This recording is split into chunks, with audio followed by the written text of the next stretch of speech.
Chapter 31 Henry. Thinking back, Palmer recalled that as the gang was leaving the house that afternoon, Henry had rushed back in, claiming he had forgotten something. Henry, whose streak, unlike Bean's, was meek, not mean, who ran with Beans and Meadow, who did what they did, but was different, who Palmer had seen one day pulling his little sister around the block in a wagon. Henry had done it, fingered the word into the icing, tonight. It was a warning. Something was going to happen tonight. Something not good. But what? As he smeared over the word with a dinner knife, Palmer thought about it. The only place he would be at night would be in his room. In bed. If something bad were going to happen to him, that's where it would have to be. It must have something to do with Beans and Meadow, or the cat. The cat had already been slipped into the house. Maybe this time, tonight, they would slip themselves in.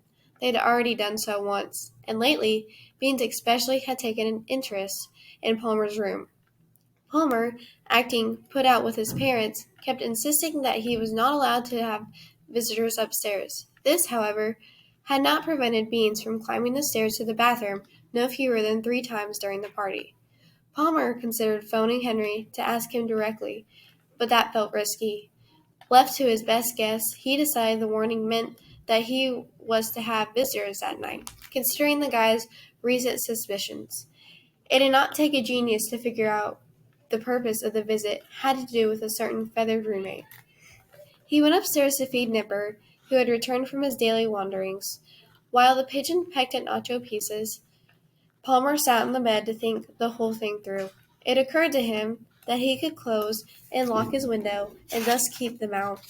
It was a simple solution, but it also created its own problems. The guys might keep banging on the window all night until Palmer answered. Foiled at Palmer's window, they might get in other ways, other windows. They might wake up his parents. And most important, with the window closed on a hot summer night and no one answering their taps on the panes, they might well become more suspicious than ever. No, the window had to stay open. He had to let them in. And that meant, of course, that Nipper could not be in the room.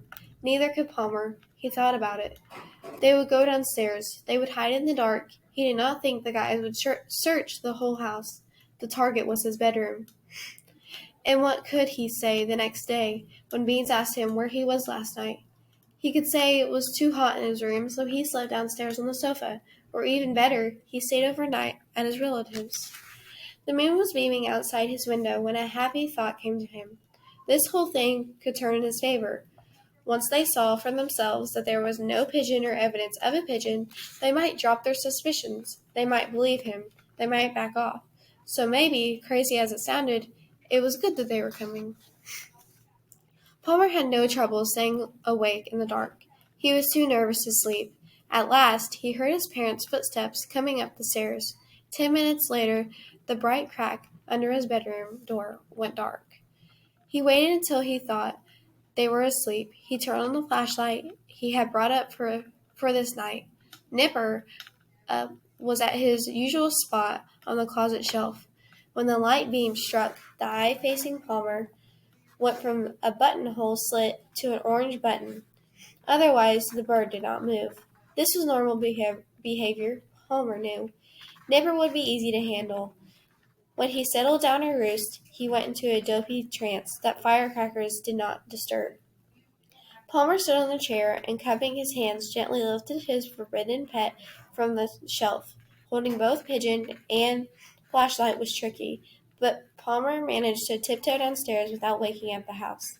At first, he sat on the sofa with Nipper on his lap. Still feeling unsafe, he went behind the sofa. He turned off the flashlight. In the utter darkness, he felt himself to be nothing but ears and fingertips. He could feel Nipper's heartbeat, putt-putting away behind the toothpick ribs like a tiny motor scooter.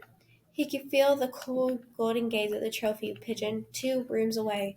The silence of the house at night was not total. Somewhere a clock was ticking. Cricks and creaks came from nearby in distant quarters, and if the house were twitching and asleep of its own. Palmer tried to aim his hearing upstairs. He held his breath as long as he could, listening. Was that a window screen opening? A footstep? He pictured them in his room. Shadows, dark upon dark. Bean's penlight like a starflake moving in the darkness, pointing at the bed. "He's not here!" Pointing under the bed, shining on the bookcase, the basket room, the desk, the closet shelf, the empty closet shelf, the closet. Oh no! The closet floor! The honey crunchers! He had forgotten to bring them downstairs. Would they see them? Would they figure the cereal was Palmer's for snacking, or would they guess the real reason? He thought of going up, because maybe they were not there. Racing up the stairs, grabbing the cereal box, racing back down. 10 seconds was all he needed. He could do it. But what if they were there? What if that creak he just heard? He stayed put. He crouched and cringed behind the sofa, as if neither furniture nor darkness were enough to hide him. He stayed through 1,000 talks of unseen clock, and another 1,000, and the bonking of his heart, and only when he heard from behind the house 2 sharp, quick yelps did he know the absolute sure that they had been there. And even then he waited for another 1,000 talks before he allowed himself a deep breath, and at last sleep.